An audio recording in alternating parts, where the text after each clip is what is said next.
안녕하세요. 한차원 변호사입니다. 오늘 말씀드릴 내용은 최악의 추측, 상대 손에 쥐어주기입니다.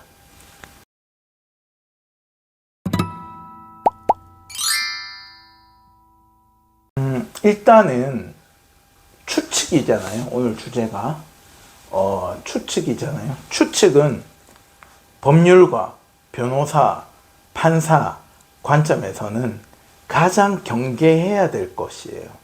추측만으로 사실관계를 판단할 수 없습니다. 명확한 증거, 사실관계로 판단하는 것이지. 하지만 그렇게 명확한 증거, 사실관계로 판단되는 소송에서도 추측이 간혹 중요한 경우가 있어요.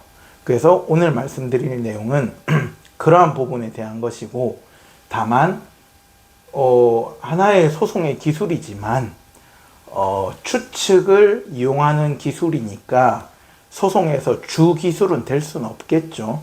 어찌 보면 부기술이라고 할 것이고 잡기술에도 해당이 될 겁니다.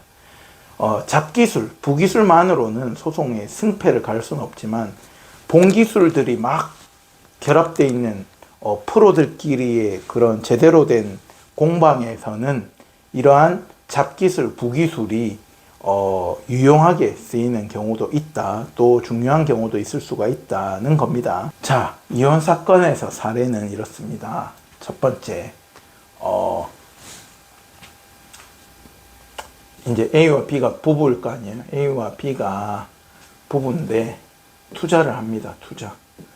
A란 어떤 투자를 하는데 투자가 아주 좋은 투자예요. 그래서 월에 예를 들어서 월에 400만 원의 수익이 꼬박꼬박 나온단 말이에요. 이 투자를 잘해가지고. 아시겠죠? 근데 이 투자를 잘했는데 이 투자가 예를 들어서 뭐 내가 빌딩 투자 뭐 이런 거면 딱 빌딩이 얼마가 있잖아요. 그럼 4억짜리 예를 들어 이게 딱 4억짜리 투자면 그죠? 돈을 명확하게 4억을 넣어버렸으면 A와 B가 재산 분할할 때 이 4억을 몇 대 몇으로 나눠 가진다 이렇게 판단을 하면 되는데 이 투자는 특이하게도 넣은 돈 자체는 없어요. 약간 노동력을 투자한 거죠. 노동력을 투자해가지고 월 400의 수익이 나온단 말이에요. 그런데 중요한 거는 부부 A와 B가 이 투자를 했는데 갈라서는 마당에 이 투자 명의는 누구로 돼 있었냐면 B라고 표현할게요. B 명의로 돼 있었다. B 명의로. 근데 제 의뢰인은 A란 말이에요. 의뢰인은. 그러니까 자 1심에서 이혼소송 1심입니다. 1심에서 우리 의뢰인은 억울하잖아요. 같이 혹은 내가 거의 더 이 노력을 해가지고 B 명의로 투자를 만들어놨고 그 투자의 결과로 월 400만 원 수익이라는 거는 이 투자 자체는 재산 가치가 안 잡히지만 거의 월 400만 원의 수익이라는 거는 가만히 앉아 있어도 뭐 1년만 지나면 얼마예요? 4,800만 원이 들어오잖아요. 엄청난 거죠. 그러니까 1심에서 뭐라고 했어요? A는 B한테 야 내가 더 노력한 거는 다 명백하게 드러나 있으니까 명의를 나로 바꿔라. 이전해라. 이런단 말이에요. B는 뭐래요? 나 이전 못하겠는데. 그리고 내가 알아봤는데 이전도 안 된대. 명의전이 불가능하대. 미안하지만 어쩔 수 없어. 이 월 400 수익은 다 내 거야. 이렇게 이야기해. 판사님 입장에서도 이게 명확한 부동산이나 명확한 주식이면은 뭐 명의를 이전해라는 판결을 내릴 수도 있는데 이게 뭐 약간 개인 투자 비슷한 느낌이어서 이게 뭐 명의 이전이 되는지 안 되는지도 애매하고 판사님 입장에서 명의 A가 더 기여를 한 건 알겠는데 명의 이전을 해주라는 판결을 하기가 어렵다는 거예요. 그리고 소송에서 이미지는 B가 제 의뢰인이 아니죠. B가 이미지는 나락이 가 있었다는 거예요. 그러면은 판사님이 1심 판결에서 어떻게 나머지 재산이 있을 거 아니에요. 구체적 재산. 그리고 A가 또 양육을 하게 우리 의뢰인이 아이를 양육하거든요. 그러면 뭐가 있겠어요? 재산 분할하고 양육비에서. 그러니까 1심 판사님이 B가 사실 귀책 배우자고 명백한 귀책 배우자고 이미지도 폭망이고 그런데 끝까지 자기가 이거를 A가 원하는데 이전도 안 해주고 버티고 다 내 거다. 월 400만 원 수익은 다 내 거다. 욕심 부리고 이렇게 하니까 1심 판사님 어때요? B가 괘씸하지.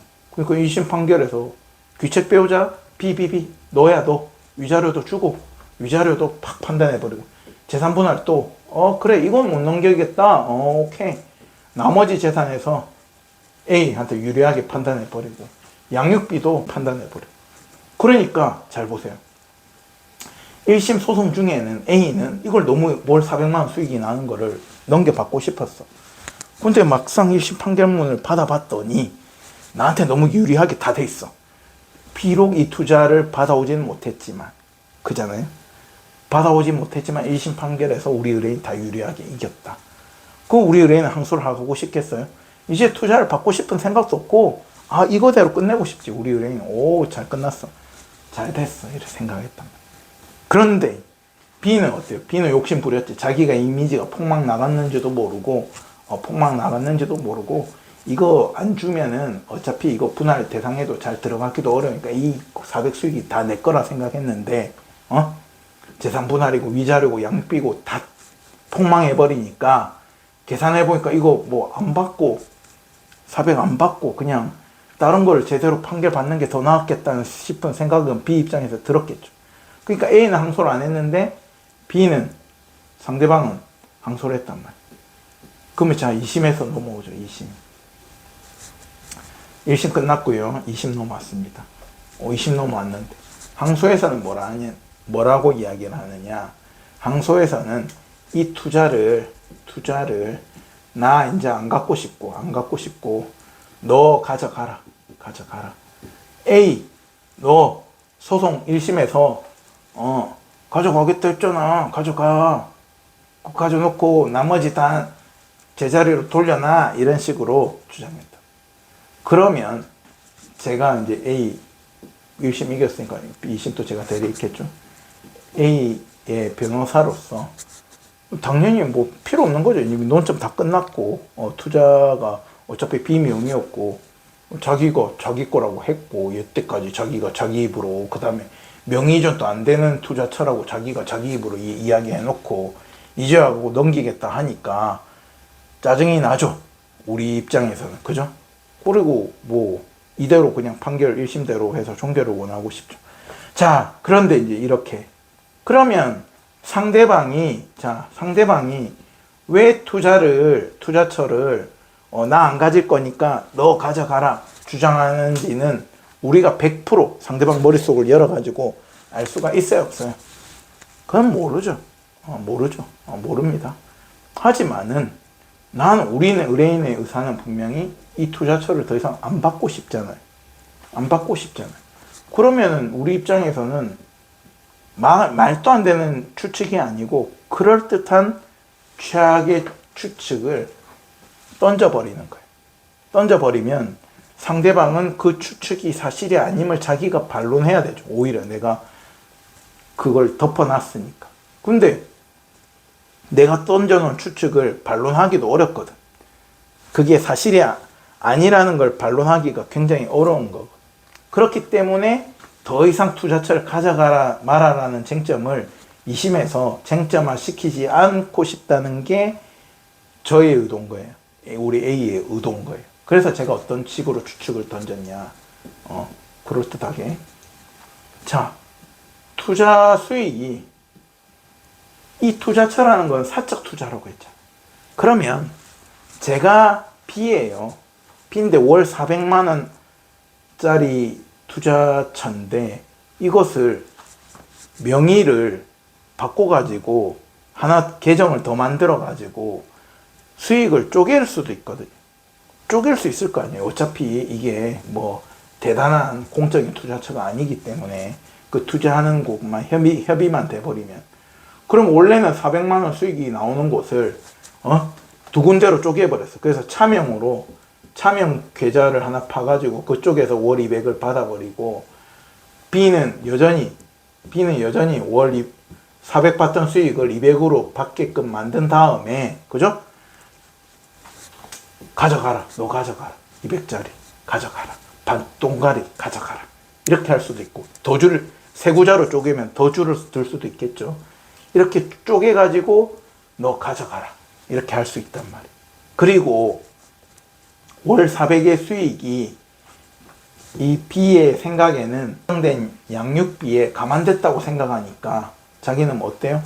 양육비를 적게 주고 싶으니까 이게 수익으로, 월 수입으로 잡히니까 이것을 양육비를 줄이기 위해서 가져가라. 어차피 양육은 A가 하니까. 그럼 자기 이득이잖아. 월에 뭐 양육비를 뭐 200을 지급하는데 월 양육비가 100으로 줄어들면 월에 100만 원씩 자기는 이득 아니에요. 그죠? 뭐 그러니까 그러면은 이게 남는 장사다. 두 계정으로 쪼개버리고, 두 계정 내지는 세 계정으로 쪼개버리고 쪼가리만 넘겨주면서, 그죠? 양육비는 내가 적게 하고, 이게 이 B의 잔머리일 것이라고 제가 생각을 했어요. 왜냐하면 1심 판결이 나기 전까지는 B는 이 투자, 월에 400 나오는 투자를 죽어도 못 내놓겠다라고 버텼던 사람이거든. 죽어도 내 거다. 절대로 이전할 수 없다. 이전이 불가한 것이다. 근데 항소를 걸자마자, 1심 판결을 보자마자 제발 이거 들고 가라. 가져가라. 그리고 이거에 대해서 다시 논의하자. 이런다. 뭐 우리가 A가 머리에 총 맞지 않은 이상 그걸 끌려 들어갈 필요가 없잖아요. 1심 판결대로 해서 빨리빨리 판결 끝내면 되지.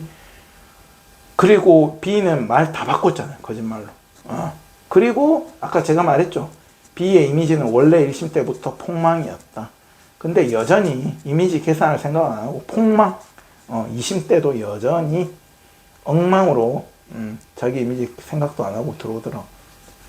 그러면 A 입장에 어떻게 돼요? 이미지 나락 계속 보내버리고 투자처에 대해서는 뭐라고 이야기해요? 자, 판사님, 이때 이제 최악의 추측을 상대방한테 던지는 거예요. 제가 이 사람이 그 B가 뭐라고 했냐면 2심에 와가지고 이 투자 수익이 줄었다는 말을 했거든요. 들었다는 말을 했거든요. 이 말 하나 가지고 제가 추측을 박아 넣는 거예요. 판사님, 이 투자는 사적 투자라서 얼마든지 쪼개기가 가능하다. 그러니까 B는 1심 판결 받고 나서 죽어도 못 주겠다는 거를 다 2등분, 3등분 내가지고 이 투자처를 엉망으로, 우리가 자기 명의로 돼 있던 투자처를 엉망으로 수익률을 만든 다음에 이제 와서 나한테 들고 가라고 주장하는 것으로 보입니다. 이 추측을 넣어주는 거죠. 그리고 또 죽어도 못 내놓겠다는 월 400 수익을 이제 와서 들고 가라는 이유는 이렇게 쪼개가지고 폭망시켰고, 또 양육비도 부당하게 적게 주기 위해서, 사실 양육비는 이 투자랑 상관없이 판사님이 이 B의 기본 고유소득으로 기준을 해갖고 판단한 거거든. 근데 1심 판사님 또 바보가 아니에요. 1심 판사님 또 B가 너 나락 보내줄게 이렇게 하고 판결을 내렸을 때는 2심 가더라도 안 뒤집히게끔 다 만들어갖고 판결 내리지. 그죠? 뭐 이런 잡수입 넣어가지고 양육비 기준으로 해서 판단 안 한단 말이에요. 근데 B는 자기 마음대로 뭐 양육비가 이거 감안된 거니까 이것도 넘겨가라. 그러면 제가 추측은 계정 쪼개기를 해가지고, 알 수 없는 일이지만 계정 쪼개기를 해가지고 이 사람이 기존에 있던 투자 계정 자체를 엉망으로 만들었다는 추측 던져버리고, 그 다음에 뭐 양육비도 줄이고 뭐 이렇게 엉망으로 하기 위해서 이 계정 쪼개기, 그 다음에 양육비를 줄이기 위한 주장에 불과하다. 이렇게 해서 상대방한테 우리의 추측을 더 씌워버리는 거야. 그러면 상대방은 아닙니다, 나는 억울합니다 하고 자기가 항변해야 되죠. 근데 이게 쪼개기를 했는지 안 했는지는 알 수가 없어요. 첫 번째, 어차피 그리고 자기 입으로 수익이 상당히 줄어들었다는 건 진술을 내뱉었거든. 그러면 판사님은 의심의 고리가 생길 수밖에 없죠. 이런 추측을 안 던져버리면은 2심에 와가지고 판사님이, 또 2심 판사님이 그래, 서로 1심 때 투자 가지고 열심히 싸웠는데 투자를 또 B가 양보한다고 하니까 A가 가져가는 게 어때요? 이렇게 하기 시작하면 괜히 소송 길어지고, 우리는 항소심은 어때요? 뒤집지 않고 1심에서 그대로 마무리하고 싶은데 B의 주장 때문에 괜히 1심 판결이 흔들리는 결과가 될 수 있기 때문에 아예 원천 차단해. 이러한 최악의 경우의 수가 있기 때문에 이 논의 자체는 아무런 논의를 해야 될 대상이 되지 않습니다라고 해서 우리의 추측을 던지게 하는 거. 아시겠죠?